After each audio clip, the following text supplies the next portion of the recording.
Relative size is a very important psychological phenomena and dimension to be aware of.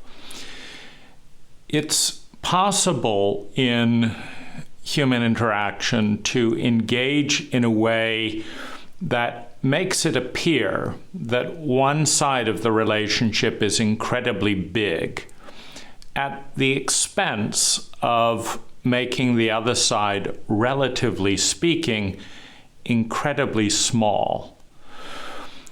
Now, the largest people in psychological terms, confident, competent, secure, generally express that in a form of magnanimity.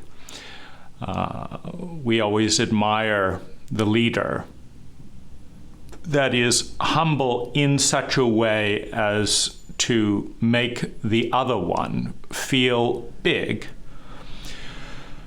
But it's also quite common and possible to, in a leadership role, out of a feeling of being very small, to project the Wizard of Oz phenomena and make the other, through the exploitation of the role, feel incredibly small.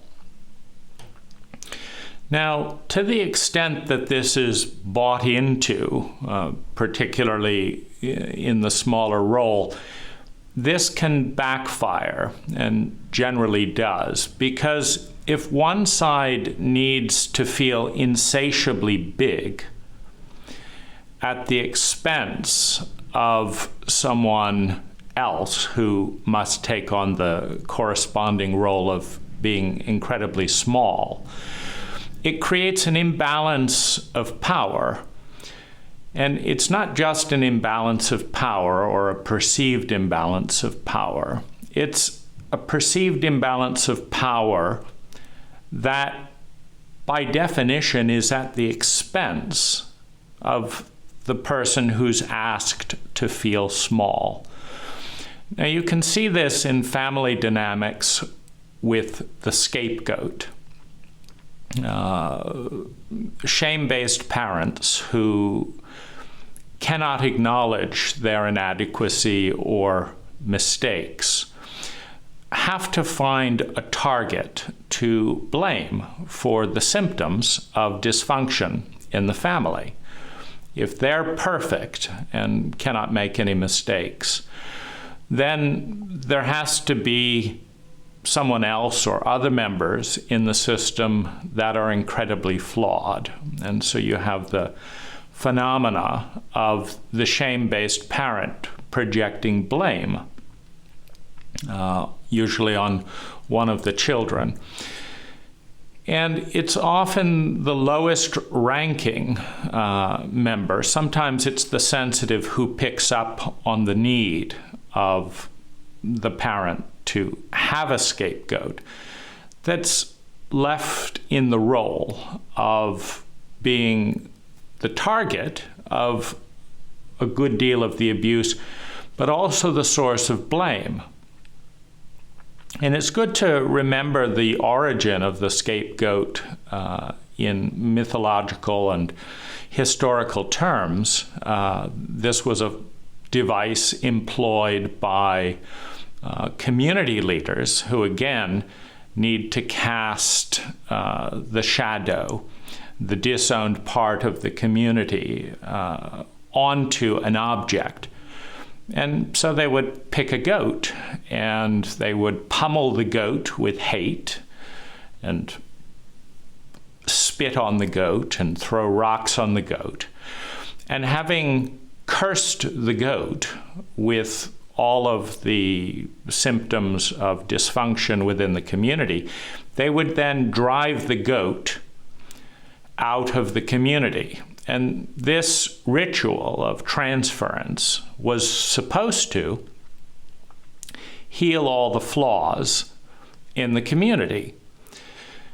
Now, of course, it never did. And so, next year there had to be another goat picked out of the herd. And it's relatively speaking a random goat that then has to go through the ritual of being blamed for all of the incompetence built into the framework of the community.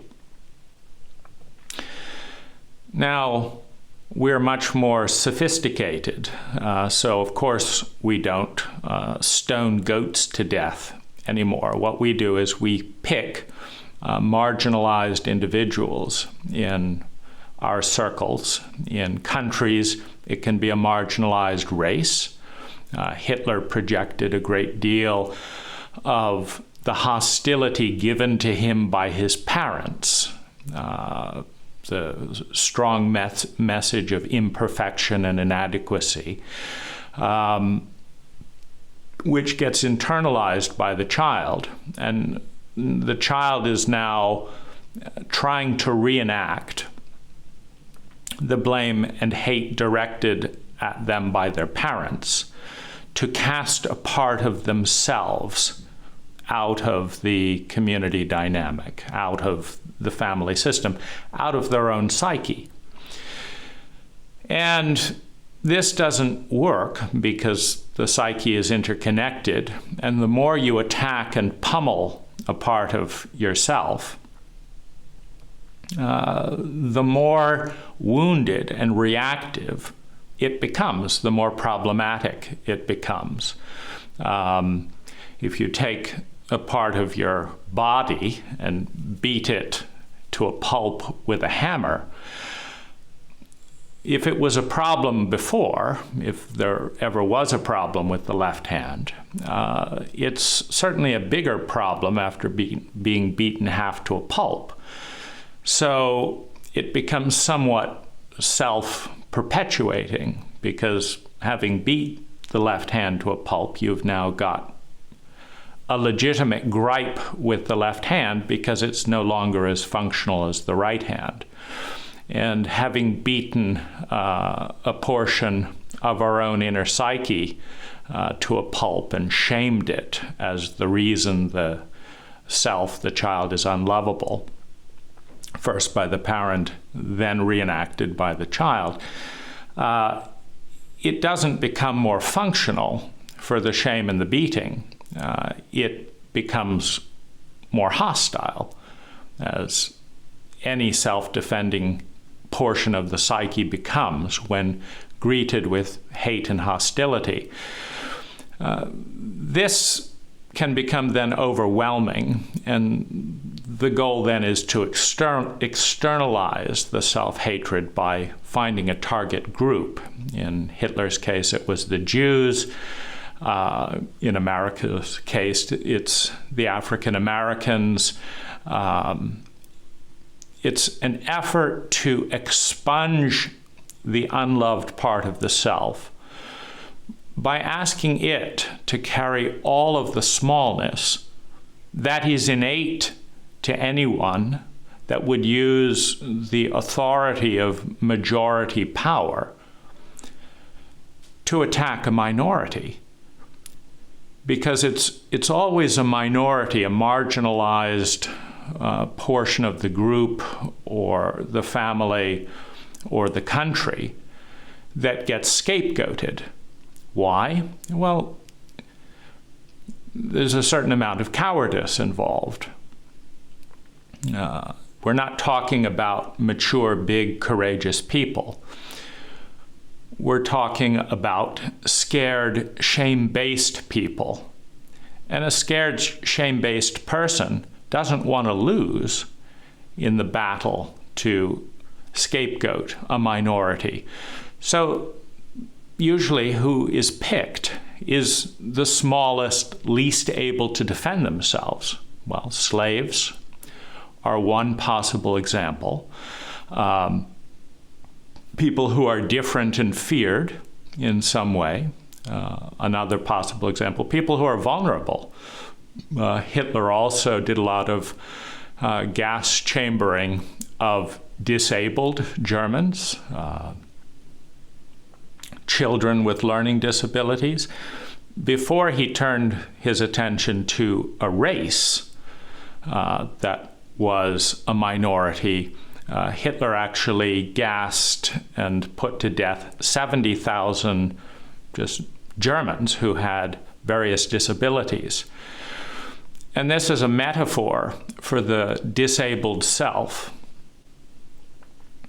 Now, in the dynamic with the high facilitators, one of the psychological problems that I experienced was being asked to get smaller and smaller and smaller so that the high facilitators could appear bigger and bigger and bigger. And this went on in a relatively minor way in the scheme of things.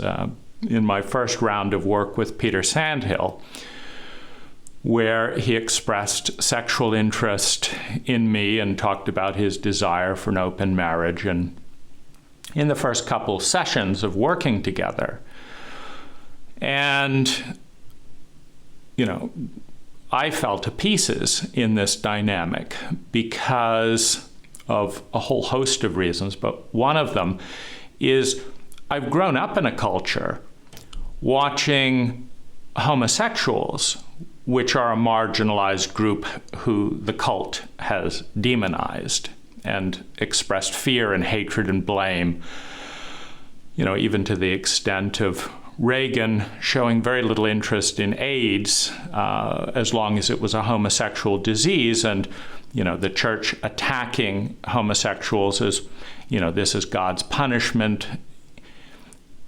When you've watched a demographic, in some cases in media, etc., be dragged behind a pickup truck in chains, humiliated, beaten up, it's a traumatic experience to associate with that group. And this is one of the reasons that dissociation of victims occurs in a trauma or in a sociopathic cult. Because, part of Hitler's effectiveness with exterminating the Jews was punishing any German who protected a Jew.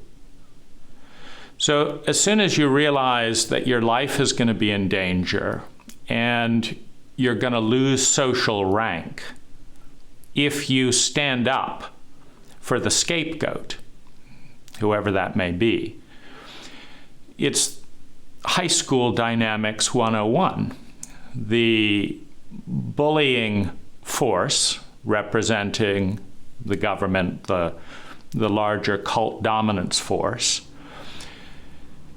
is looking to transfer the shame of the abused child at home. Bullies are always abused. It's not normal to want to torment other human beings. But if you have an abusive, bullying father, one of the ways to transfer the shame and the smallness of that feeling is to give the smallness to someone else. And bullies usually will pick on a marginalized individual for this phenomena. And the bully will pick on anyone who tries to defend the marginalized individual, both psychologically, humiliation, and also physically. So in this dynamic, the crowd agrees not to defend the victim so as to escape being marginalized and bullied themselves. It's the phenomena of, the one high intern who gave a lot of support to me at a critical period of time. She did so on condition that I not reveal her identity, because I'm enemy number one of her leadership body, because The secret within the scapegoat is that in order for a group of people to get together and stone a goat or blame an individual, you have to have an incredible amount of cruelty and stupidity in the leadership body and a tremendous amount of dissociation, which is an element of the sociopathic brain, in order to stand by and not intervene. So while all of the hatred is being directed at one individual or a group or a race or a gender or the disabled or whatever it is, the very fact that we're dealing with a dynamic where the big one is exploiting and marginalizing a small one speaks mathematically to the fact that we're dealing with the reptilian brain, that we're dealing with cruelty, we're dealing with an abuse of power. Because in a legitimate power structure that's coming from empathy and leadership, as opposed to fear and shame, leadership always protects and defends the minority. That's the supposed right of power of a government, to protect the most vulnerable citizens from what? The sociopathic elements in the psyche and in the group. So when the police become the perpetrators of African Americans, what we're revealing is that it's not a legitimate authority structure, that the power structure is actually afraid of often its own incompetence and shame, and is transferring that to the minority. And in the worst case scenarios, this is the healthiest minority, meaning in the bell curve of innovation, in the bell curve of intelligence, in the bell curve of health, 1% of any group will be disproportionately more intelligent, more competent, more healthy than the majority. It's just the way that any bell curve operates. At both ends of the bell curve, you have the most dysfunctional and the most functional. You have the most forward-thinking and the most backward-thinking. And then you have the majority is in the middle.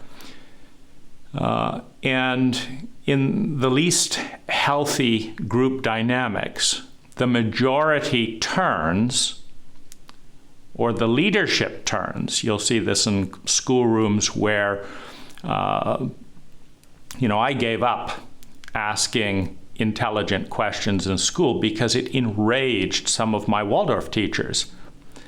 I mean, once you've had, a giant of a person in front of the classroom with all the authority, just lose it and rage because a question revealed the incompetence, or revealed that they didn't know the answer, or revealed that the class was going off on the wrong track.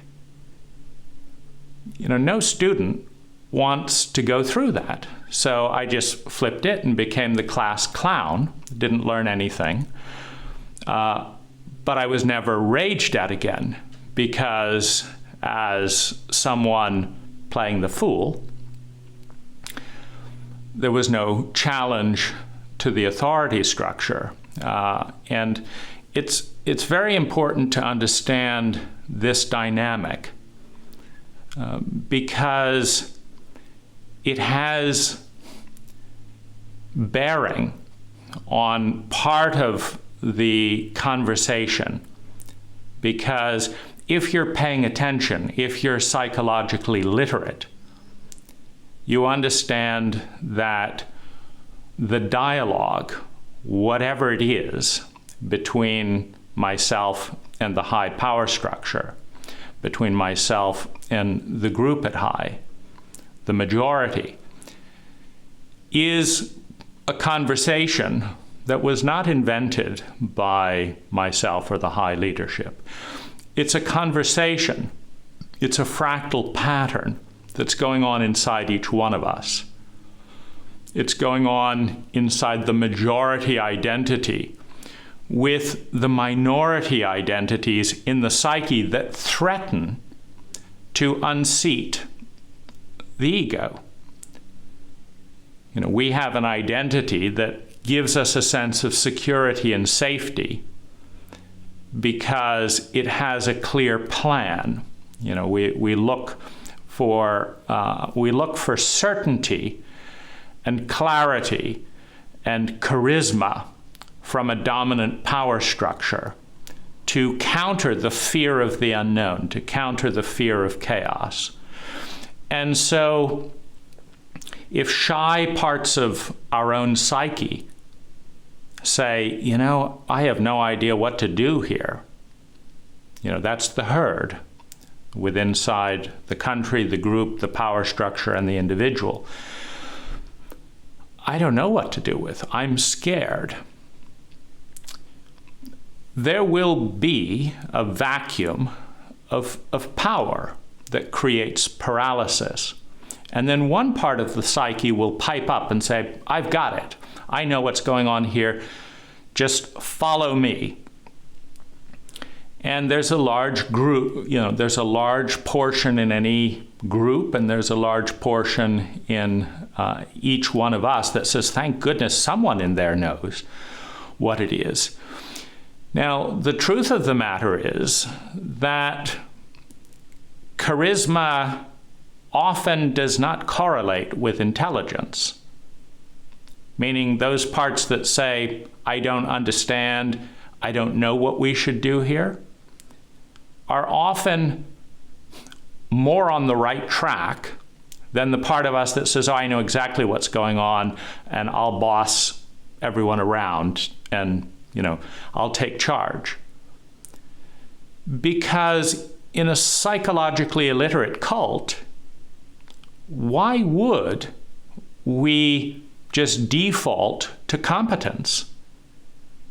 If you enter a 747 jet plane with 300 instruments and no training, and you get the leader, the tower saying, time for takeoff.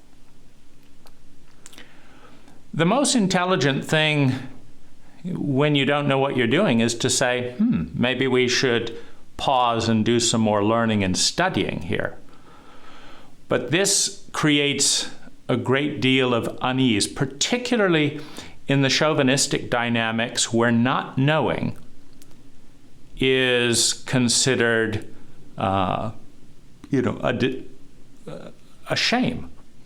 Beginning again with the dynamics in school, where one of the ways that teachers would punish students would be to try and capture the student in an area they didn't know. And then when they didn't know, humiliate the student in front of the class and play power games. Meaning because the teacher doesn't ask questions that they don't know and that the student doesn't know. Instead, they've got control of the question, and so they will ask the question where they are competent and the student knows nothing, and then use that as a basis to, I'm big, now you have to be small. Now, it's a very small teacher who does that psychologically, and people drawn to policing and teaching and leadership and presidents often have a very small part of themselves that feels inferior, unlovable, unacceptable.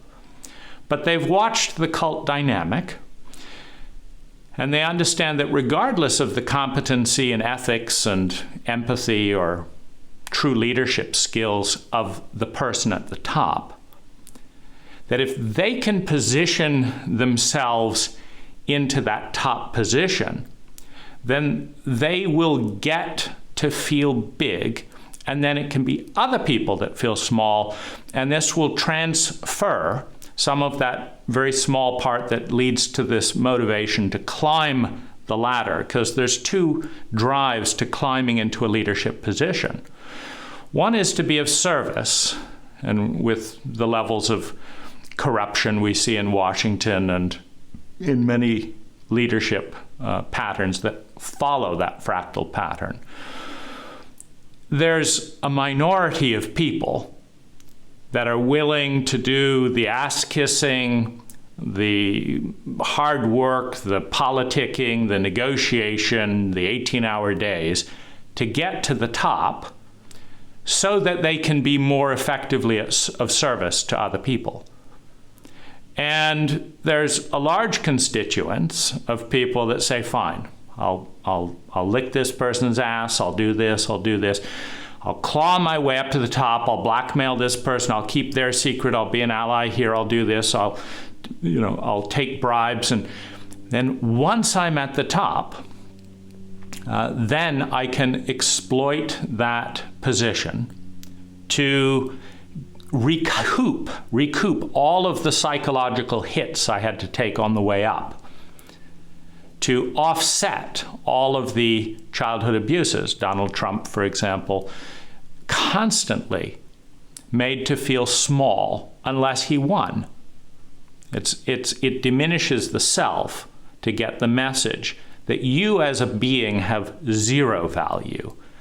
But the one who comes out on top in a dominance hierarchy has all of the value. And I don't care who you are. I don't care which of my children you are. I want someone that comes out on top. And so Donald went from, see, it's an interesting flip in these sociopathic dynamics, because a healthy human being doesn't play the game, and so they don't climb that sociopathic ladder. But if I feel so worthless and so small, I will do anything to feel big. Character, I just want to win. And it's a tremendous service to psychological awareness to be aware that the majority leader, the one that gets up there, often does so because they're willing to lie. They're willing to feign competence with false confidence. I know exactly what's going on here. And there's so many parts of us that are relieved that we can transfer the responsibility, our ability and willingness to respond, by just saying, fine, what should I do? Okay, I'll do this, I'll do that, whatever it is, just tell me. And so this is part of our psychological landscape. And I want to outline a couple of the different ways that have left me feeling smaller and smaller and smaller in response to the high facilitator body and board of directors, and to a lesser extent with the rest of the community. The first kind of wave of smallness came from a sustained pattern of trauma within the community, acting as lover with roughly 60 high participants and team members, and Peter Sandhill. So in this dynamic, I knew that I didn't know what I was doing because I'd watched my parents in their miserable marriage. They obviously didn't know what they were doing. So obviously I wouldn't learn what I was doing from them. And so I'd avoided relationships. And I was delighted when I expressed interest in learning that one of my therapists said, "Oh, you can learn all about that at High." This was Lauren Campbell. And so went up to High, found there was a workshop in a few weeks. I took level 1, 2, and 3 in the first month of, learning about High. And I was learning about permissions, boundaries, win-win, asking for my 100%, There was a definite module of work that I grasped within those first 3 workshops. And the presentation was also very grandiose in the sense every workshop I attended and all the other 30 workshops I took, all of my facilitators stated their commitment for a world in which everyone won. Well, it doesn't get any better than that, and it doesn't get any more grandiose than that either. We're committed to the whole world winning. This is the room of love. Doesn't get any better than that. You want love? This is the room. And we're going to teach you about love and into me you see and sexuality. The problem was that in each of my 3 workshops, and I'll just focus on those, I had a sexual experience that went south. I was traumatized. The other people involved, on level 3, I would say that the team member was relatively sociopathic, and so I don't think was traumatized.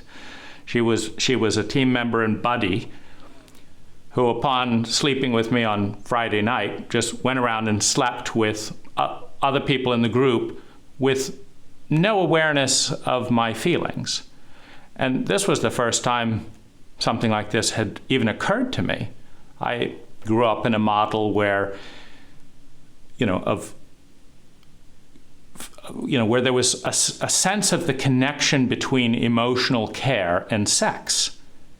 I mean, we're here to learn about love, not to sleep with as many people as possible. So I lost a buddy, experienced attachment disorder trauma, where you bond with someone and then the bond is kind of rudely just broken aside. There wasn't even a question, how do you feel about this? It's not like she said, as the more experienced lover, I was in some of my first lover experiences of my life. It's not like she said, before we have sex, let's have a safe emotional conversation. Are you seeing this as a committed thing? Or how do you feel if we have sex together and then I have sex with 3 or 4 other people in the room, and that's just the end of that, and we don't talk about it? Well, I didn't know how I would feel because I hadn't learned anything about that in high level 1 or high level 2.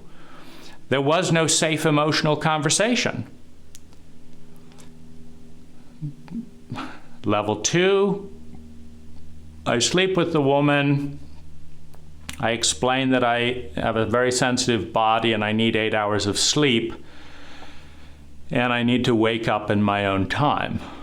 Well, she starts shaking me at 4 a.m, and when I don't respond, she starts screaming at me that I'm one of these guys who just want to fuck her and then cast her out. And then she left. emotional attachment trauma number 2, and suddenly I'm a villain for not waking up after a 3-day highly intensive workshop. And the first one, who also had strong emotional attachment concerns and asked me to have sex with her, she fell in love with me and fell apart when I didn't fall in love with her. And it was a horrible experience because Hai had said, you're at choice, ask for your 100%. She hadn't asked for anything other than a sexual experience. I didn't know what to do. So already, as my first 3 workshops, I've had 3 sexual psychological traumas. Not one of them covered in the Hai level 1, level 2, or level 3. And no follow-up survey to ask about what's going on here. But whatever was going on there, it happened in the room of love. Now, it felt terrible. So this is how love gets twisted. Love feels terrible. Because Hai doesn't define love. It doesn't define attachment disorder. It doesn't define trauma. It doesn't define psychological rape. It doesn't define sexual addiction. It does not define love or sex or any of the important lines to make these objects in the psyche clear. Now, after 10 years of one trauma after another with, as I say, facilitators, team members, and participants alike, going into it with complex PTSD, which I had no idea about, and which neither Barbara Musser, Sarah Sandhill, Peter Sandhill, or Ann Watts diagnosed or pointed me in the right direction. I would present symptoms. They would just say, well, it's tough. When do you want to see me next week? So they would empathize with the ongoing crises that would erupt in the community as a result of asking for my 100% or them asking for their 100% and me saying yes. But it was an ignorant 100%. Now, at the end of 60 lover relationships within the Hai community, I knew that I was hurting, and I knew that I was hurting other people, and I knew that I was doing everything that I'd learned at Hai. But it wasn't okay, it wasn't okay at home to question the incompetence of the parents. They were always superhuman and blamed the child. It wasn't okay to question the intelligence of the teachers. They would have fits and punish me and other children. And this was the room of love, and we were committed to everyone winning. So there was this self-referential loop where I would go through and crash, go through and crash. So at the end of 10 years of this, having been, flipped around with Peter Sandhill as the first therapist I saw, having taken 5 of those relationships to Ann Watts and doing couples therapy, and just seeing no way out, I wanted to commit suicide. Because I still wanted love and belonging. And I didn't understand what was going on. But I also, there was no sense that it was safe or okay to question the whole paradigm. Is this love? You haven't even defined what love is. So how do you know this is the room of love? You haven't defined it. What's more, you haven't sent out the surveys to beg the question, is love actually going on here? Or is trauma going on here? Or attachment disorder? Or PTSD? What is actually going on here? After Peter sexually abused me and I switched over to Ann Watts because it felt so terrible, but Peter called it love, then Ann Watts didn't ask what went on with Peter. I just assumed that there was something wrong with me because I felt terrible after Peter loved me. I did feel terrible. He didn't love me, but he said he did, and love wasn't defined. So what happens with abused children and abused students and abused participants is the message is clear. It's all about you. It's your fault. So all the pain, all the trauma on your part, it's all you. And you're at choice. Only you're not at choice because you don't actually have the language to differentiate what's going on. You're not at choice to stop trauma if you don't even know what the word means. You're not at choice to stop sexual abuse if you're told that the only thing to be aware of is, are you at choice? Well, when Peter showed sexual interest in me in a paid therapeutic session 10 years ago, I was at choice. I had just driven an hour to his house. I paid his bill. I couldn't look at any of this and say, I'm not at choice here. I knew I felt terrible, so I stopped. And I told him I felt terrible, and he explained that this was because I was controlling, meaning I was apparently unhealthily resisting sex with my therapist. And that was a problem, but I could, of course, go to level 5. And learn to be fucked up and flipped around, where if you say, I don't like this, then we'll do it. And then I could go to level 7 and learn that this was unconditional love, where basically we'll throw you one curveball after another, and your job is to love it. You say you don't want this, you want to be in this group, fine, we'll put you over in this other group. Now, you see how we're teaching you unconditional love? No, not really. And what does choice have to do with this if you're just going to do the opposite of whatever it is that I think is good for me? So, of course, I chose not to do those workshops or to drop out of them, but no one checked in to see why. And again, the message is, well, you're not ready to be fucked with in level 5 and level 7. When you are evolved enough, then you will, of course, recognize this as unconditional love. You've got control issues in the meantime. Well, come and see us. We'd like to help you as unlicensed therapists. So I took all of this on. It felt terrible.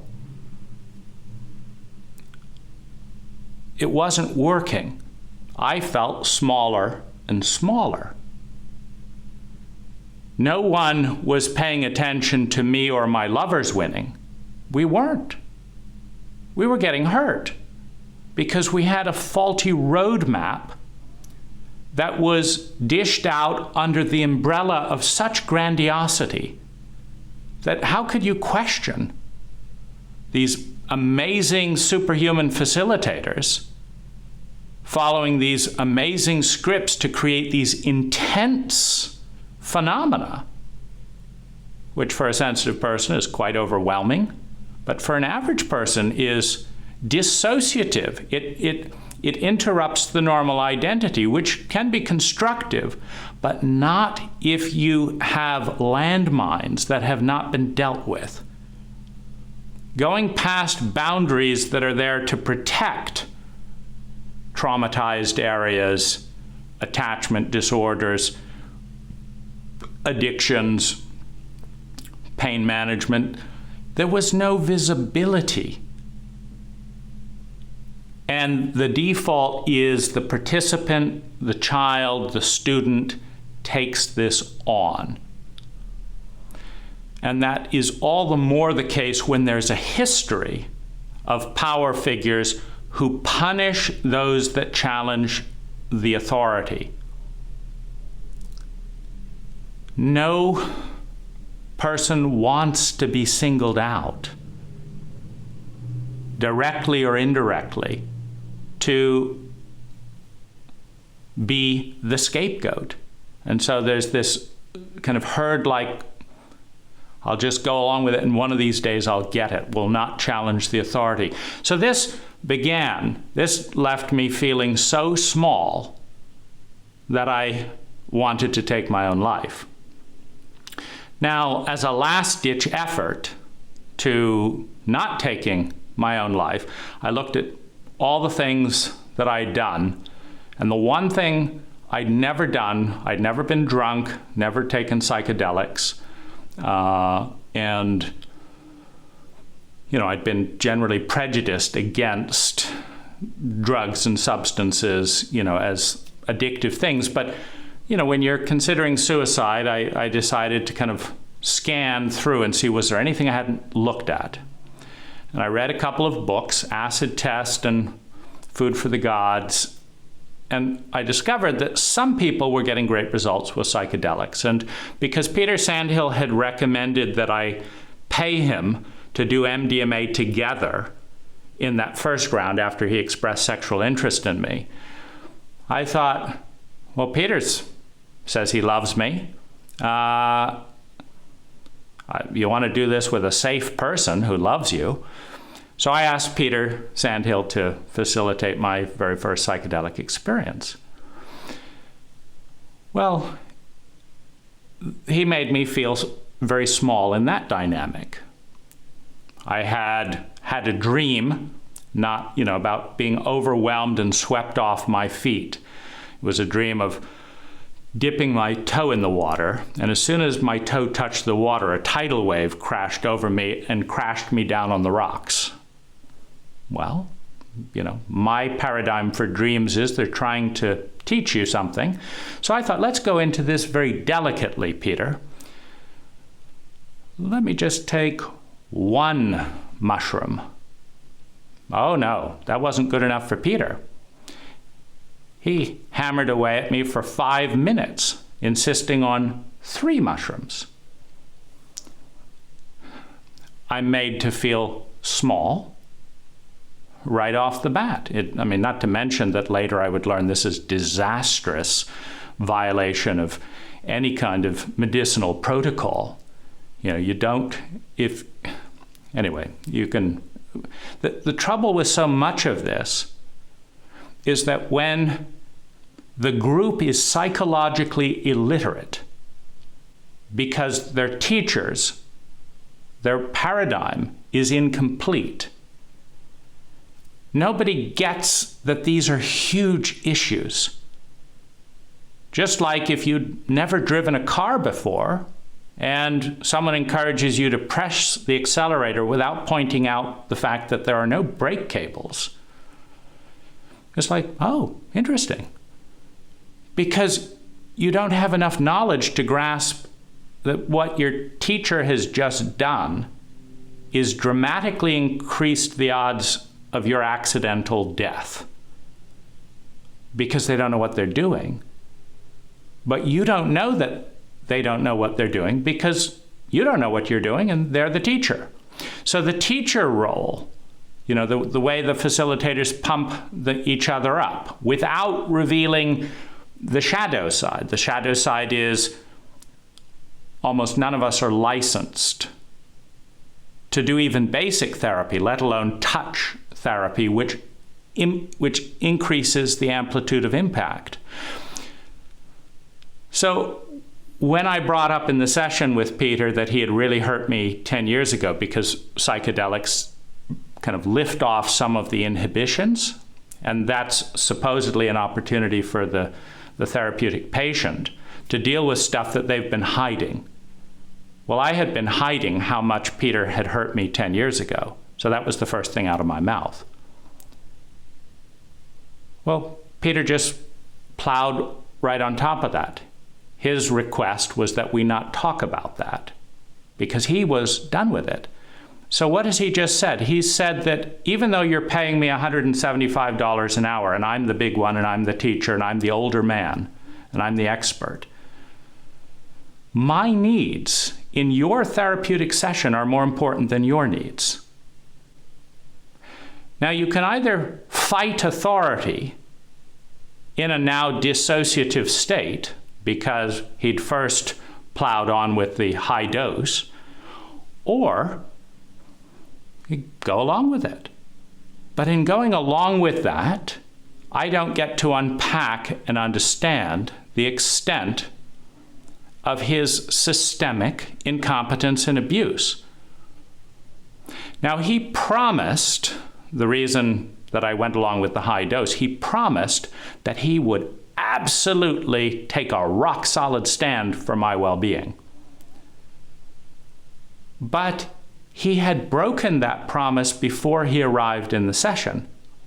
He broke that promise by not studying what a competent psychedelic sitter actually is, because he was used to that, because he hadn't studied what a competent therapist was. He was already all over the map when it came to normal therapy. So to him, it was just normal to have no training about psychedelic therapy.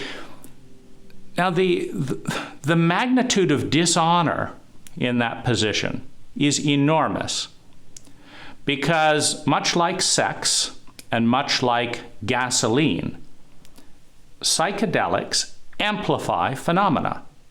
They give them leverage. You know, when you want to brainwash someone, you'll often give them psychedelics. The CIA does all kinds of sociopathic studies, as did Mengele under Hitler. The question was, could you turn someone into a slave and get them to harm their own interests if you gave them suggestions under the influence of psychoactive compounds? And to the extent that you could, a sociopathic power regime would be interested in that. And so, and we like to, of course, pretend as part of our scapegoating that, you know, if it had, you know, everything that went on in Nazi Germany had nothing to do with us, despite the fact that the US had its own eugenics program, despite the fact that the US brought over many of the top rocket scientists. In fact, one of the chief members of NASA came directly from, you know, Hitler's program. But, you know, when the focus is on winning rather than on ethics, the government will cover up, and they pulled one guy right out of the Nuremberg trials because they could be useful for the U.S. military. It's a politics of power rather than a leadership of ethics. So in this dynamic, so Peter's just communicated loud and clear, he knows best. When every insight that I had in my session that in any way touched on Peter's ego, he fought tooth and nail to argue with the client he's induced into a highly suggestive state that he knows best and that he's doing this perfectly. Well, the last thing you want to grasp when you're under in a highly suggestible and dissociative state is that your sitter doesn't have a clue what they're doing. That is a frightening thing to grasp. This is why children before 7 years old, they can be raped, burned with cigarettes, and they'll run home. A child cannot grasp the enormity of their danger by acknowledging the obvious truth, which is that their parents are sociopathic, dangerous, incompetent, and may get them killed. Because if you depend on a power structure for your survival, security, love and belonging, and validation, which every child does up to a certain age with their parents and authority figures, it is traumatic in the extreme to grasp the sheer cruelty and incompetence of the people that you depend on to survive. Because if you get that one part of them wants to kill you, that they may do so, accidentally or intently. You've got nowhere to go. And so instead, what gets inverted is all of the flaws of the parent get inverted into I'm unlovable. If only I was perfect, then my sociopathic parents would be nice to me. Nothing wrong with them. The same type of dynamic happens in, this is my first dissociative state. To grasp in that moment, oh my gosh, I've got 10 more hours of I'm terrified and didn't want to take this high dose to begin with, and I'm dealing with a sociopath who has their own agendas that have nothing to do with my well-being? That even if they did lack the competency to carry that out? And this is the gatekeeper of my primary source of love and belonging? You can't piss off the gatekeepers, or they cut you off. When I started challenging the abuses in my family system to my younger siblings, my parents turned all the siblings against them, and my siblings were still young enough that it would have been too difficult for them to grasp that they depended on reptiles. So they went along with the parental program. It was very clear that my parents were more committed to defending their image than protecting the children. And character assassination and all the bullying that goes on, with authority figures. I left home at 17. I didn't even have legal authority. I had no money. So how can I assert and advocate for my siblings? I just did that enough to realize that the more I asserted for my siblings' rights, the more I was attacked, and that my siblings could not afford to side with the loser, because I was guaranteed to lose in a sociopathic framework where none of the other parents want to grasp the cruelty of parent number A because they might actually have to do something. The amount of cowardice in grown-ups who are well aware of highly vindictive and incompetent parents that just tell their children not to play with those kids. Let's further alienate the victim. Because if we actually listen to the kid and, oh my gosh, your parents are fucking you up. I don't want to confront your parents because I'm a coward. I'd rather you, the 10-year-old, be traumatized for life than actually advocate in a way that might ding my reputation. I don't want this incompetent guy shouting at me. Let him shout at the 10-year-old. So what do they tell the 10-year-old? Just go home. Your parents are doing the best they can. Be nice to them. Understand them. It's hard to be a parent. Don't be so naughty. Don't upset them. And of course, that's exactly what, the parents say. You upset us. You're ruining our lives. All this stuff. So after Peter suggested doing MDMA on top of the high dose of psilocybin, I fell in love with him because MDMA knocks out all critical thinking and opens the heart. But the books that I had read didn't explain these dangers to me because the books referenced competent therapists doing the work. But Peter Sandhill was not a competent therapist. So when I fell in love with him, he fought me every tooth and nail to anything that he was doing wrong. But when I fell in love with him, it was wonderful. He was quite happy to escalate, throw his high agreements out.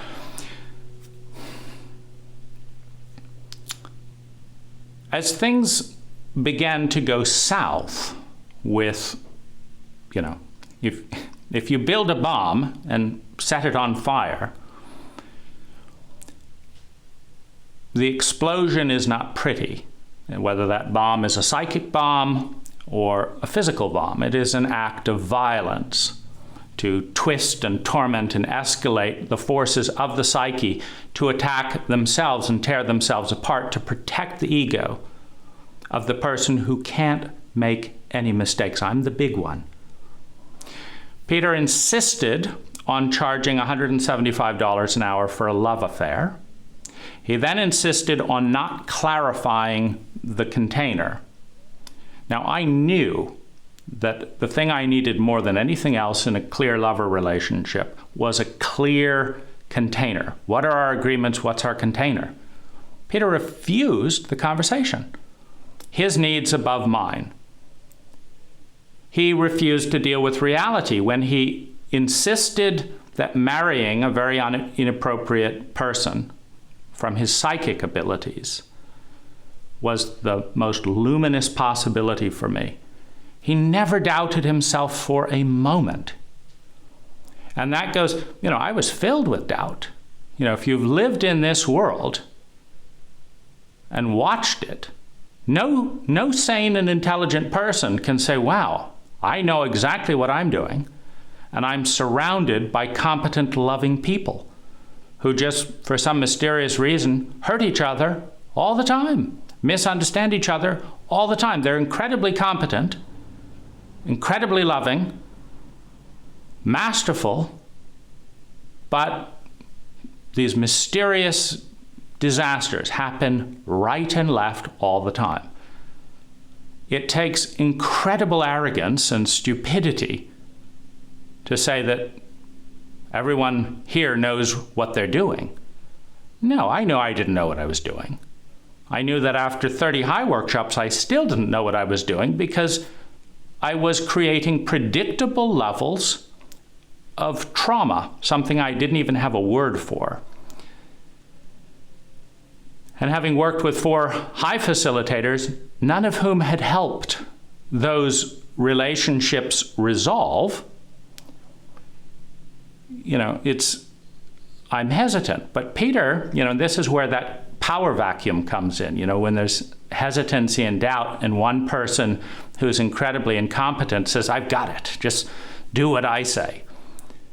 It's like, thank goodness someone feels confident. And Peter looked on the outside, popular, warm, charismatic, successful at doing what he was doing, always talking about love. He looked great on the outside. I wanted some of that. And, this was the way to do it. Marry this woman. It doesn't matter that your cultures are completely incompatible. She was Thai. Doesn't matter that you want quality time and she's, got almost none. Doesn't matter that I have a psychic vision. And no matter how much pain I went through to kind of follow Peter's psychic vision, it was all my fault. I felt smaller and smaller. I would call Peter, I'd say, I feel absolutely terrible. I'm falling to pieces, this and that and the other. Are you sure this psychic vision of yours, I should marry this woman? Oh, absolutely. I said, how does that fit together? Why this woman? There's so many other people that are more compatible. Well, all I can say, I've got my psychic vision. I'd give it another stab. I'd get smaller and smaller so that Peter could look big to himself, because he became hostile whenever there was a challenge to his omnipotence. And his hostility expressed itself passive-aggressively in withdrawing when I needed support to integrate my session. And I also needed support to have some sense that he hadn't completely betrayed his promise to absolutely be there in a way that no one had ever promised to be there for me. I just got smaller and smaller and smaller. It got so small that I finally paid Peter Sandel $175 an hour to list my grievances and ask him for an apology. He had nothing to apologize for. The smallness continued when I asked every high facilitator, please listen to me, please hold me, and absolutely none of them did. And they all met behind my back where I was the only one not invited. You don't feel small enough? Feel even tinier. We want to make sure you get that the sexual abuse survivor is the only one we don't want present when we're discussing how we respond to the sexual abuse of one of our high facilitators. Please be smaller. Please get that you don't matter. Of course, if you mattered, you could be the first one invited and we'd ask you, tell us what makes you feel safe. Who would you like to listen to what's going on? You matter to us because we're actually going to follow through with our promise to you to be committed to a world where you win. As one of our clients, we may not be able to get the whole world to win, but you've done 30 workshops and listened to that pledge 30 times. You've worked with 4 of us, one-on-one. You've done your best to implement all these protocols, and we're committed to you winning. As our client, as the reason High was founded, what do you need? That question has never been asked. What do you need? How can we help? Because those reveal that you matter. But instead, Ann Watts came in the first thing, angrily questioning why I would need to tell anyone and asking me to keep silent. Peter, who had been ignoring me for months, suddenly frantically called to try and get me to help him keep his job, not to see how he could help. And as soon as I advocated for his job, he dropped the ball again. He wasn't interested in me. I was an inconvenience that was making him look bad. And I had to be marginalized so that he and the high facilitators could look great. And I had to be kept from telling the truth. The opposite of into me, you see. And every single step of the way, I felt smaller. I had to spend vast amounts of energy explaining why this was a high issue. That wasn't worth a response. Every high facilitator says this is not a high issue. To this day, your sexual abuse by a high facilitator trained and recommended by us that you paid for, not a high issue. What is a high issue is suing you so that you can't publish the website that they did. There are more than 100 specific actions and inactions. Every single one had the same effect. I felt smaller, more isolated, and more helpless. And it was always framed in grandiose terms, for your own good. I was supposed to hide Peter Sandhill's abuse for my benefit. Ann Watts came in to help steer that out of love. She wanted me to pay her, but when I refused to pay her for her love, then she came in and she constantly pushed with the clear message, high comes first. And because there was a conflict of interest, or a perceived conflict of interest, because there's no conflict of interest in High's mission and advocating for the best treatment of participants, 0. But there is a conflict of interest between the shame-based image of perfection and reputation and the clients telling the truth of profound sociopathic incompetence and abuse for 10 years. You've got a conflict of interest in agendas, not mission, agendas. We don't want to admit that we made a mistake. We don't want to take responsibility for our mistake. We don't want to look small to you or anyone else. So we'd like you to look small. You're taking this too hard. You're talking too much. No, this isn't a high issue. We're being very generous just to even let, one of us hear what you have to say. We're being very loving. We want the best for you. We're these all-knowing, all-loving people who don't make mistakes, and that's why we don't have to apologize.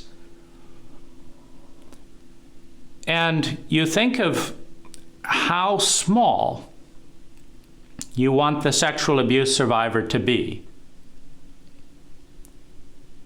Not telling the community and advocating for support, not recommending going to legal authorities, quite the opposite. Being handed a contract by Jason Weston, the contract was simple, and it was a classic parental abuse contract. I promise not to tell anyone what happened. Let's make the parent look good. And I promise never to sue high. And the silent bit, you have to sign this contract, but the sexual abuse is not a high issue. Silencing you about it is a high issue in the Human Awareness Institute. The entire thing gets flipped. So at some point, as my life collapsed, with the message, you don't matter, you don't matter, you don't matter, we come first. We don't make mistakes. We're perfect. We will not make amends. We will not include you. Your needs come second. I just got smaller and smaller, trying to avoid the head-on collision with 4 of my therapists, my entire community, my primary source of love and belonging. You can't win when you're fighting your primary source of love and belonging, because you need love and belonging to recover from the abuse. But if the condition of love and belonging is being invisible, so that no one can see you, so that no one knows how to love you, it cancels itself out. Now you're left again demonstrating the symptoms, because my symptoms got worse and worse and worse and worse and worse and worse. But when the perfect parent, when the perfect authority figure, you can think Donald Trump, you can think Peter Sandhill, you can look at my mom and dad and most of our parents, when they can't make mistakes, everything goes wrong. I mean, we're not suffering the worst corona crisis in, per capita around the world because Trump made a mistake. No, hundreds of thousands of Americans are dying, unlike Korea or other places where they had competent leadership. They're dying because what? Because Trump's perfect and nobody gets it. And it's a wonderful metaphor for the American psyche, because this is going on inside of each one of our psyches, in all of our groups, in all of our power structures. It's our issue. I mean, if we don't resolve this, we will continue to elect and support sociopathic leaders, parents, teachers, and presidents that have agendas that go head to head with the well-being of the people they're supposedly there to serve, and where everything that goes wrong due to their incompetence will be dished out and blamed and punished on the people who had the misfortune or stupidity to believe them.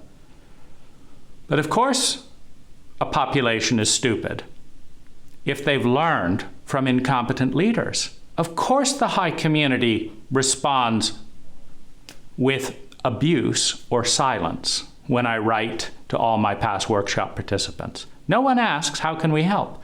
Because they've learned from the top.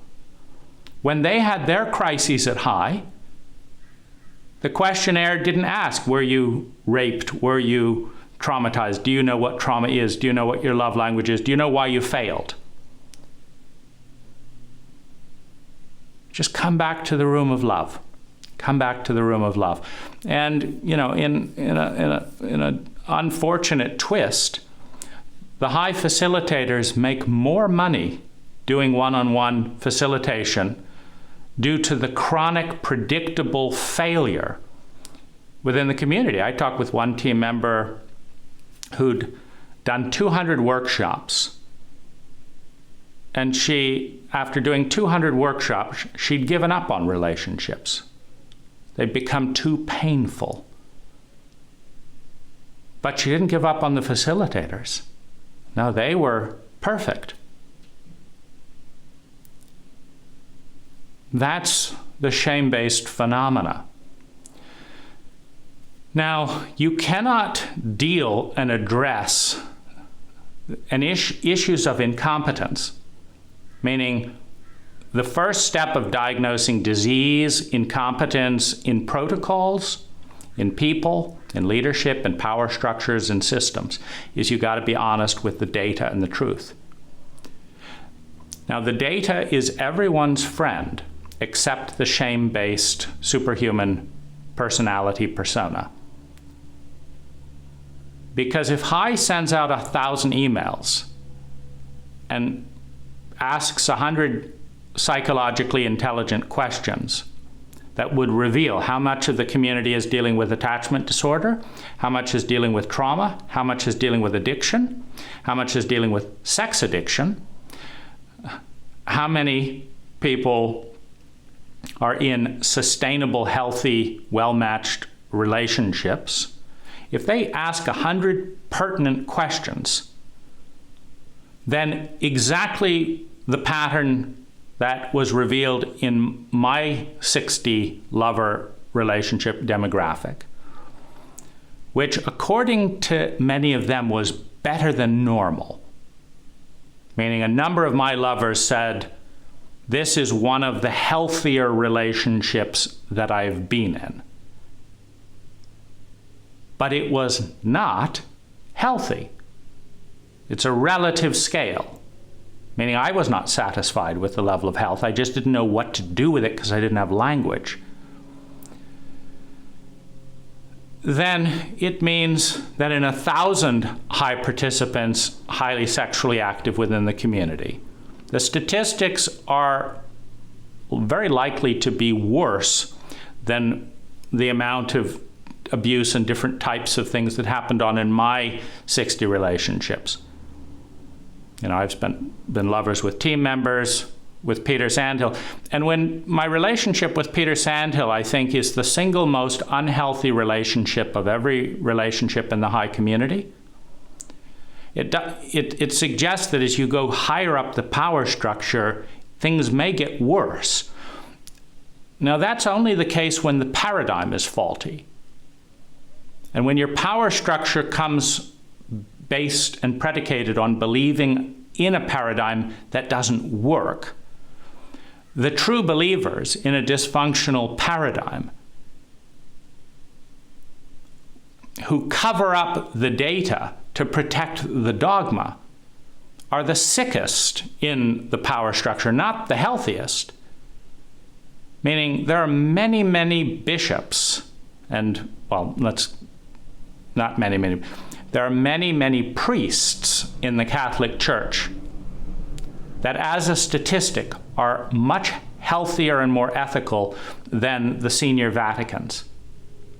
Many, many priests, upon hearing of sexual abuse by the 5% of the Catholic priesthood that are pedophiles, would report it, but they were told by the higher-ups not to report it to the police, just like High.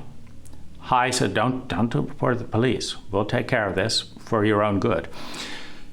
We're told to report it to the Vatican. And then the Vatican says, we've got it handled. We've got it handled. So the ethical priests have done what they're told, but at the Vatican they have a whole program where they send the pedophiles to resorts to collude and learn different strategies from each other. And then they go back to the parishioners. But they go to new parishes where their record of pedophilic behavior has not yet been discovered, and then they abuse a new round of children. Now, if you look at High's protocol upon being given a 10-hour tape recorder in which Peter Sandhill systematically violated every therapeutic guideline in the book, broke his High agreements, lied to his wife, and escalated a sexual relationship with a client under the influence of psychedelics, and then blamed and shamed him for that in a way that led directly to PTSD and the loss of community. The High facilitator body, upon getting this recording, promptly put Peter back into facilitator role. But most importantly, they did not tell the community that Peter Sandhill was a threat in a therapeutic or leadership role because of his values, his training, and his agendas. We're not talking about bad people. We're talking bad people for the role. Meaning you take the average American male or Australian male in Peter's case, and you put them in a sexual power position without adequate training and licensing, and they are in a bad position because the average male that has been raised by cult protocol is a chauvinist, is a sex addict, not because there's something fundamentally wrong with them, but because there's something fundamentally wrong with the level of willful emotional illiteracy, willful ignorance.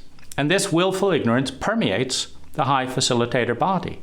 Peter Rangel embodies it to the hilt by not only being one of the facilitators who refused to listen to hold and who went to a meeting in which the sexual abuse survivor who asked to be heard was the only one not invited.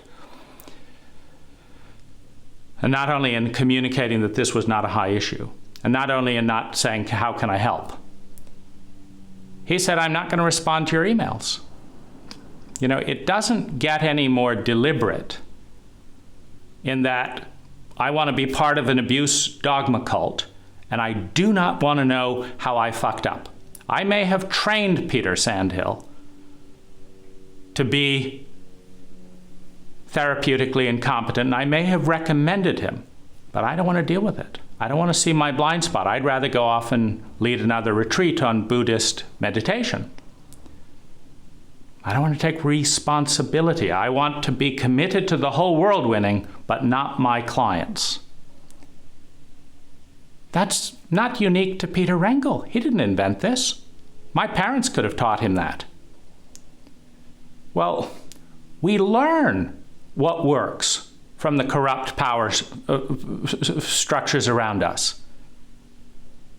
I know that what my parents did works if you want to fuck up your kids and look good. All my siblings are fucked up, and most of them will defend my parents. And even if they'll talk about it in private, they don't want to confront the abuser. They don't want my mother to fall apart or shame them with complete and utter denial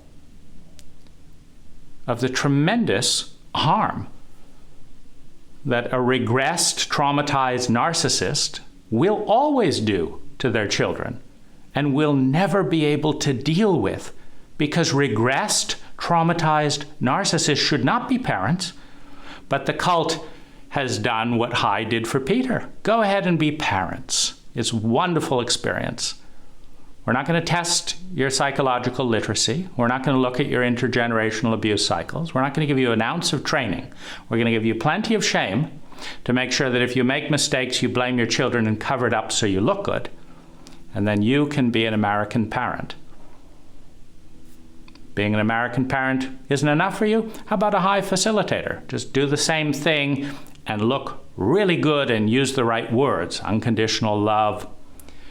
Don't define it, because then our abuse would be visible. It takes a lot of psychological training for the flip switch to happen. Like, as I'm making this, I don't feel small. It feels laughable. But I came to feel so small, believing in the High facilitators, believing that that was love, that I almost died multiple times. Because if you have a faulty map of reality with people who look good and are in authority places, who will not acknowledge or take responsibility for their mistakes, if you believe that, then every symptom of profound dysfunction and dis-ease leads to self-doubt, not doubt of the power structure. And it's very hard to doubt 4 therapists ganged up simultaneously, an entire power structure board, and one of the nicest people you've known, Ann Watts.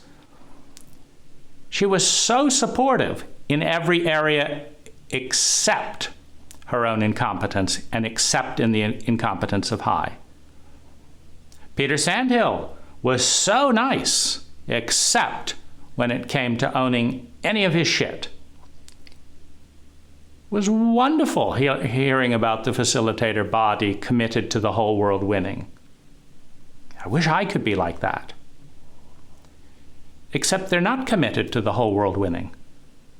They are committed to looking good and burying their incompetence, which, if you follow the math on that, ensures that they, their organization, their participants, their clients, and the social organization of the country that they get a tax-exempt status for supposedly serving all lose. I would never have lost this big if I had not encountered the Human Awareness Institute. Because I knew when I met High that I didn't know what I was doing. By the time I was midway through High, I thought that I knew what I was doing because I had been told what to do. And I thought I wasn't doing it good enough, which was a character flaw. But I thought I knew what I was doing. And based on the confidence of false information, I drove faster than I would.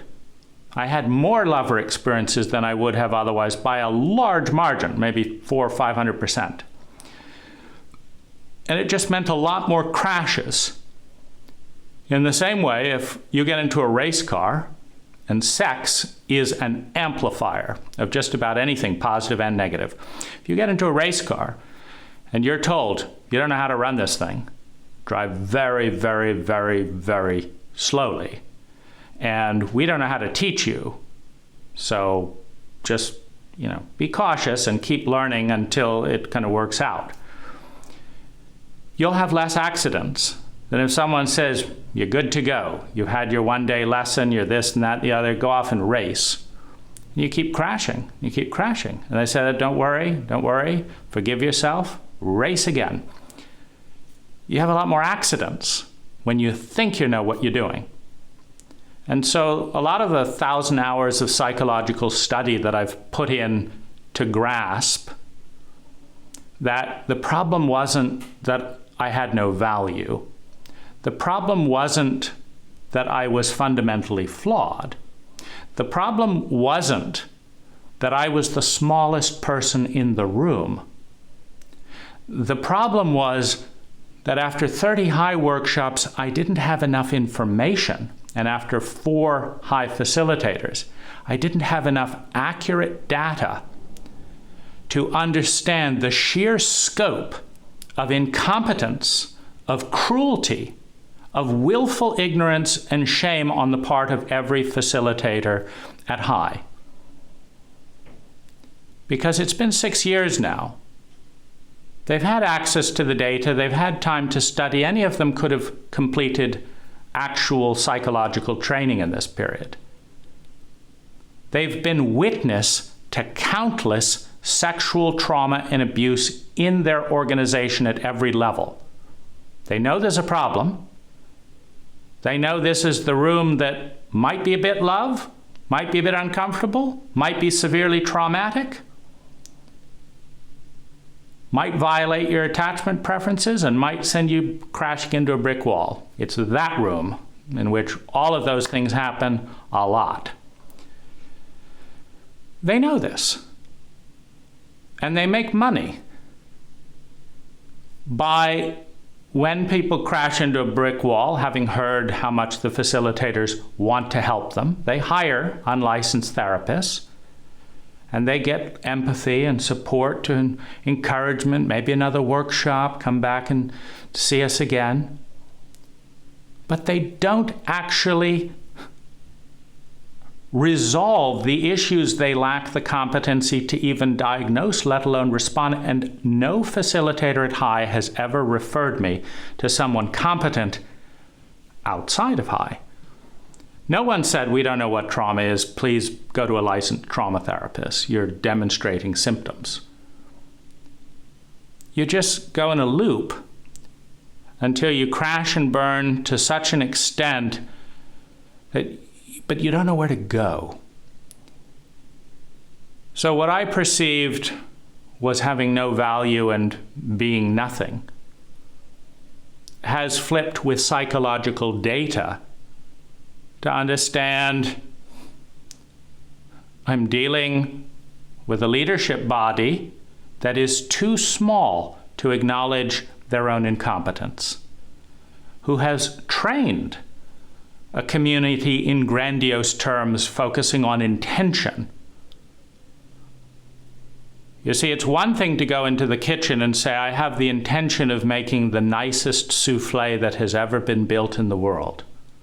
Now that we've got that clear, let me burn a few pots up and fry a few eggs with rotten milk, and there you go.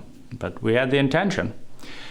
The commitment for a world in which everyone wins, first of all, starts with the facilitator body. And it wasn't until Peter betrayed his marriage on recording that I understood that that commitment does not even extend between the facilitators themselves, let alone the team and the participants. If the facilitators are committed to even them winning, let alone their organization and anything else, they will hire competent help, which I've asked them to do years ago, to analyze everything that I'm saying, to read through the 400 emails I've been kind enough to put online for anyone to read, and figure out how to help themselves know what love is, know what trauma is, know what attachment disorder is, know what love language are, know what the sensitivity continuum is, and know what they can do and what they can't do, and refer people to people who can actually help. The commitment, not the intention, is, the intention of everyone winning begins with a commitment to taking the steps to see that people win and sending out regular feedback sheets. Are you winning? So how many people have gone through, 10, 20, 30, 40, 60 high relationships and are not winning? Well, if you don't even commit enough to gather the data because you don't ask and you don't want to listen when someone volunteers it, it's a pretty tiny level of commitment. You could hire an independent study. That could be an independent survey. And then have trained psychological experts review exactly what the blind spots are in the entire demographic of high, which will tend to correlate to the leadership. Meaning, I abused women after I did what Peter did to me and called it love, because that was my definition. In a cult that does not teach any of us what love means, we need a definition. You want to hear mine? I've worked on this in the negative. That's how I've been winning out of a lot of this, is let's do the opposite of what high does, so they don't define love, let's define love.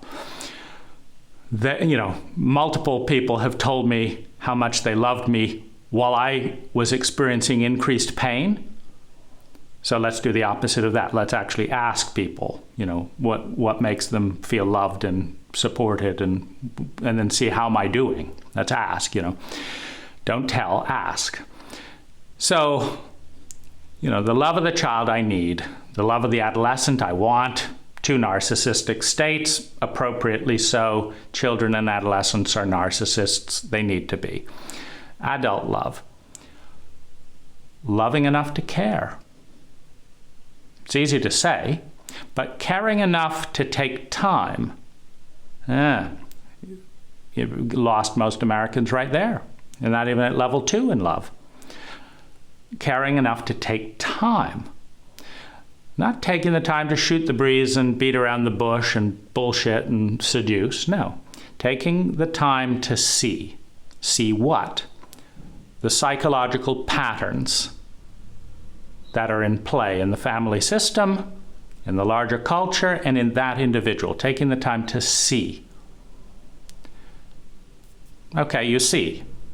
Typical American judges you for seeing a large portion of what they see. Okay, that's not, we're just at level 3 in love. Seeing enough to understand.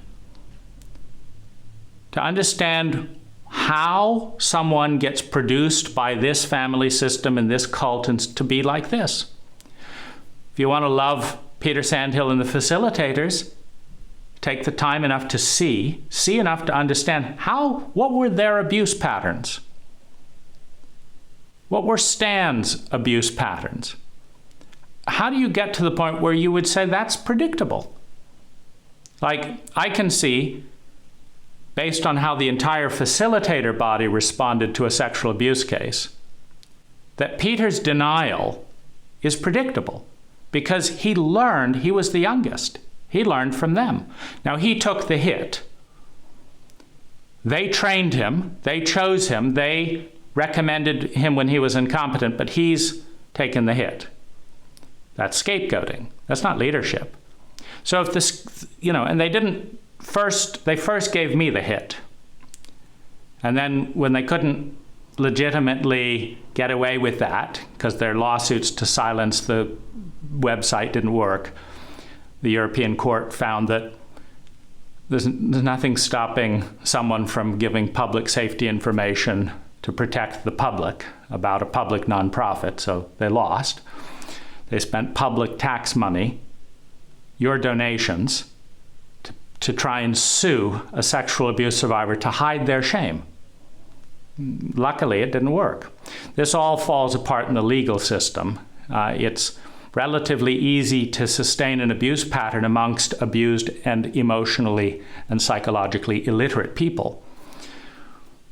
I didn't know what I was doing at the first part. They said it was love. I believe them. And so anyway, Peter's the next fall guy. But how do you understand Peter? How do you understand how he got to be that way?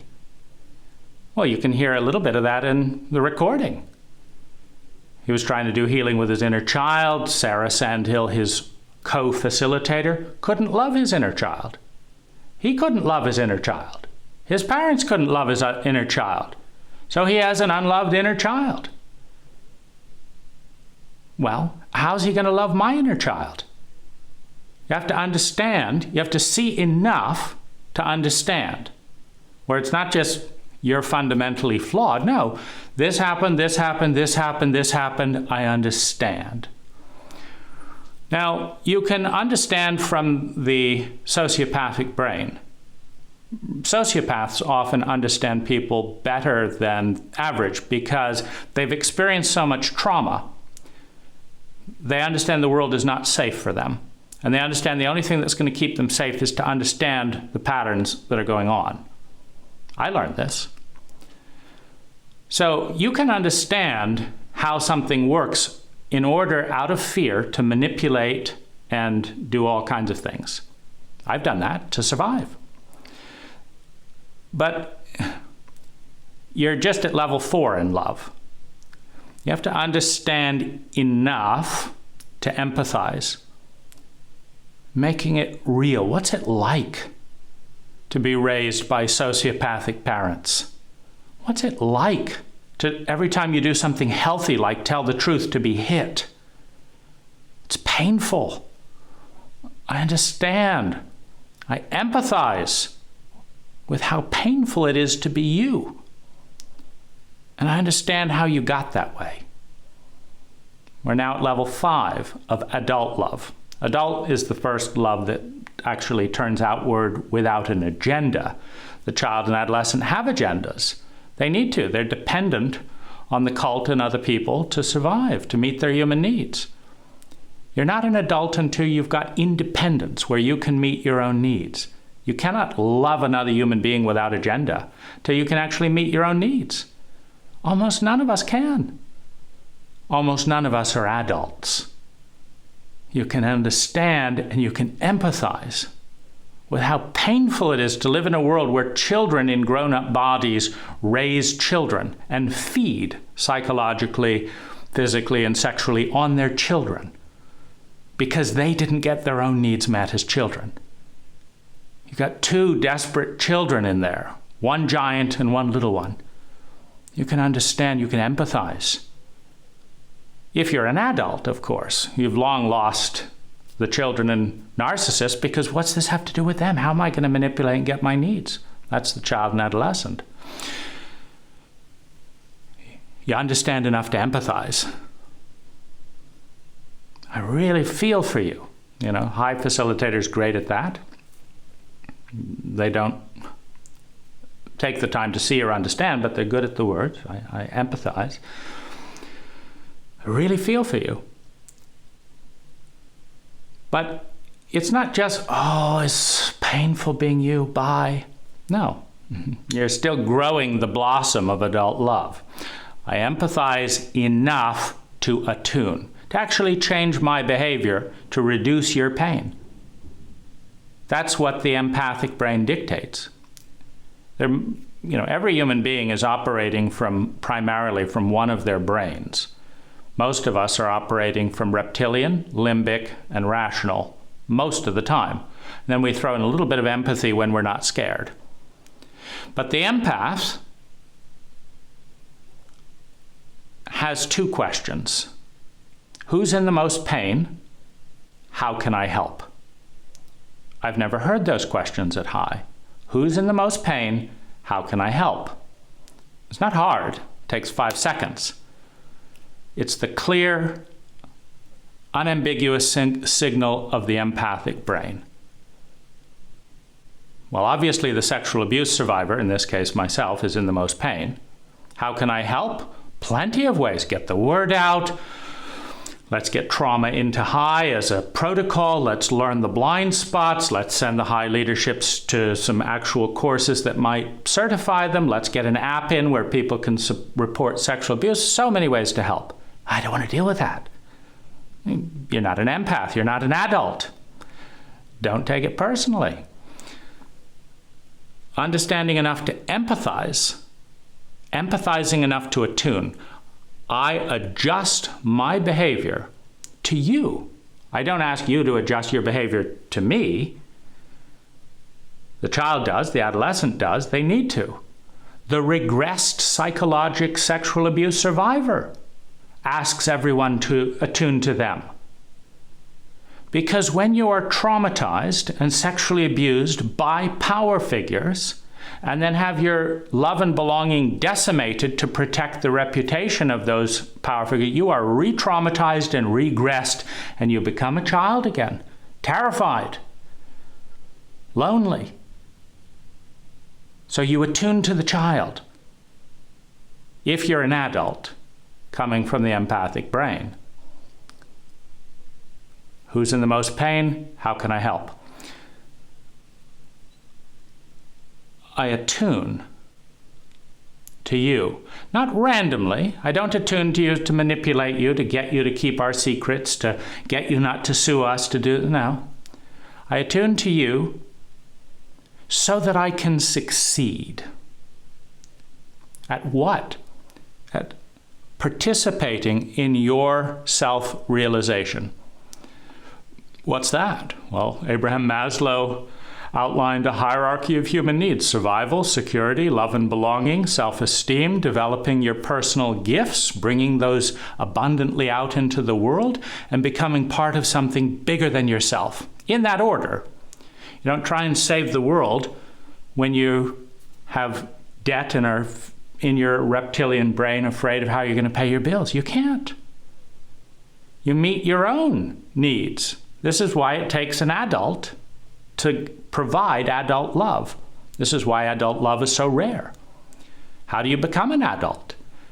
You love your own inner child. You love your own inner adolescent.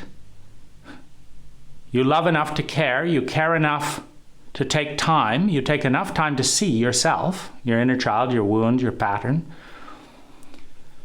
You see enough to understand. You understand enough to empathize. You empathize enough to attune. You attune enough to succeed at meeting your own needs to survive, to feel secure in that survival, to have self-love and self-belonging, then to create that with other people capable of doing so. Very rare. Going up to self-esteem, my values, my principles, my character. Earning it by living my values, principles, and character. My principles. These are my principles of this and that and that, and then doing it, telling the truth, keeping agreements, whatever the principles are. Developing my gifts, seeing what am I good at. Well, Peter said he's really good at this. He hasn't developed his gift, if it is a gift, to develop it enough to provide competent, reliable value, to generate abundance. Now, when you've met all of those needs in those order, your next need from a place of prosperity and abundance and competency is to become in service to something bigger. Now, if you try and save the world when you can't pay your bills, it's a defense pattern of the shame-based child. The superhuman parent is always saying, you're not good enough, you have no value. And so the superficial spiritual person tries to save the world in the hope that then maybe someone will love them, because they don't know how to love themselves and their parents don't know how to love them. And maybe if I do all these good deeds, someone will love me. It's just, you can't do it because they're constantly pissed off and angry that their service is not recognized. They feel unappreciated and because that's how you feel when you try and build the third floor of a house without any adequate foundation. It keeps falling down in your head. You didn't build the walls the first, floor. You can't just stick a third floor on there in the middle of nowhere. You have no place to hang light fixtures if you haven't built the walls. So there's a hierarchy. This blossom opens like a bud to where the self-actualized person is survival, security, love and belonging, self-esteem, developing gifts, refining them and bringing them abundantly into the world, creating value, which reinforces the initial survival, security, and love and belonging, and self-esteem. Each one reinforces the other. If you have love and belonging, you're far more secure in a culture than you have survival and security but no love and belonging. You're very vulnerable. Until you get love and belonging, it's very possible you may not survive and be secure. So you move through that. Having done it with yourself, you can then love another for the first time in your life. Not I need to fuck you. Not I need you to meet this need. I love you enough to care. I care enough to take time. I take time enough to see. I see enough to understand. I understand enough to empathize. I empathize enough to attune. And I participate in your becoming a human being. I participate in your migration up from the reptilian brain of the traumatized, wounded self to the limbic rage that was suppressed and denied by shame-based parents, to the analytical brain, which is initially in service to the reptilian brain, up into the empathic brain, and then finally in the transcendent brain. The transcendent brain that dreams of being part of something bigger than the self, bigger, that is in service to its ecology rather than raping and needing the ecology to fill an endless void of an unloved child, of a wounded adolescent. That's what we have. That's the definition of love. Well, if you look at the actual definition of love, you say, well, my security and survival almost collapsed entirely because Peter was loving me. you realize, oh, that's not love. What is it? What is it when someone has to pay money for incompetent service to have their survival knocked out from under them? I couldn't work for months. To feel completely insecure. I had PTSD with no definition of what PTSD was. To be completely isolated and lose one's love and belonging. To be blamed and shamed as not doing it good enough, not loving my abuser enough, when I couldn't love myself and he couldn't love me. To not being able to develop my gifts because I was in so much panic and overwhelm. That's what PTSD does. What do you do when someone behaves in a way where you collapse as a human being, where you disintegrate and rip yourself apart, trying to please sociopathic large energies that influence your survival and security, that you trusted? I call it hate, incompetence, cruelty, sociopathic, delusional, dangerous. See, but now we've got a map of what to do with that part. See, because we're not black and white. You know, when I did therapy with Ann Watts, she increased my sense of love and belonging in some ways. Didn't increase my survival and security at all.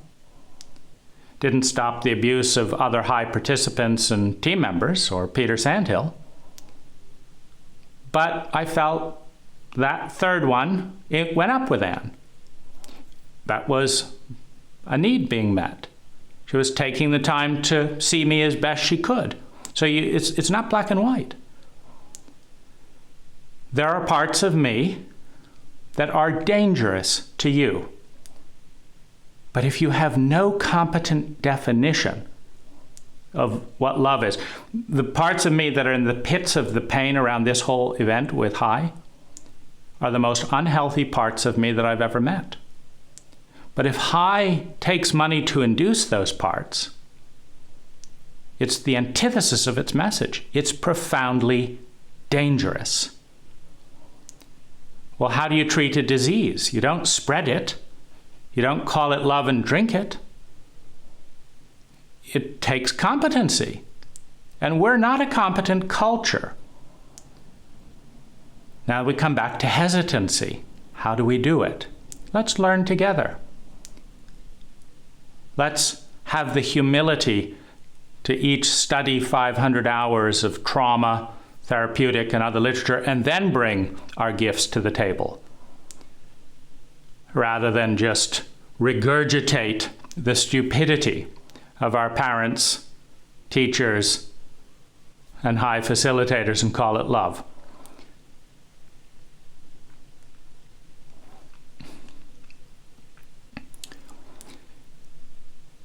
The incredible smallness and the fact that I almost died multiple times so that the facilitators could look big is a disease. You need to balance the dynamic. So the court system is the easiest place to do that, because in the court system, the facilitators are the small ones because they've broken multiple laws. And the big one is the court system that enforces the laws. And then the plaintiff, the one who's making the claims, etc., has the right to be heard.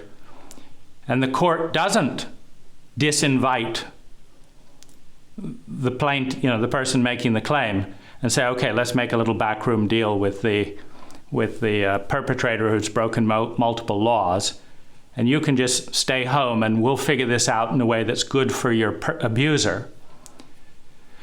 But it is interesting that the greatest fear that has operated within the facilitator body from day one was reputation, getting out, and they have been enslaved to their fear, their ignorance, their shame, their incompetence, their image. And one of their biggest fears has been legally incriminating themselves. But when this all began, the last thing in my mind as an empath, since I've never taken anyone to court, even doing 27 years in contracting, it's not worth it for the most part. But every single thing the facilitators have done, every step of the way, to put their fears ahead of their client and the public safety, and which is to deny and discount and hide and bury, has elevated the urgency of this ending up in court as the only authority figure willing to address this. And so this, if you're committed to a world where everyone wins, you're committed to psychological literacy. Well, this is a very common psychological phenomenon of creating our fears. I've created my fears throughout this event, as well. But it's a big problem when your therapists and teachers are destroying your life through their influence to protect and create their fears and asking you to pay the bill. My parents abused me for free. High abused me for $175 an hour and all the other, various expenses. So I hope this is a little bit of an insight. My commitment, having gone through more pain than is worth living through, is to bring insight and nuance into each of the dynamic. And so this is the dynamic of the phenomena in unhealthy relationship that consists of increasing the perceived grandiosity and size of one part at the expense of asking the other person to carry all the scapegoated flaws, and then using that leverage to continue destructive patterns that are not good for anyone, but which someone who feels very vulnerable and small does not have the ability to fight what is perceived to be the perfect big one. And so the abuse pattern rolls forward and spreads like all viruses throughout the community.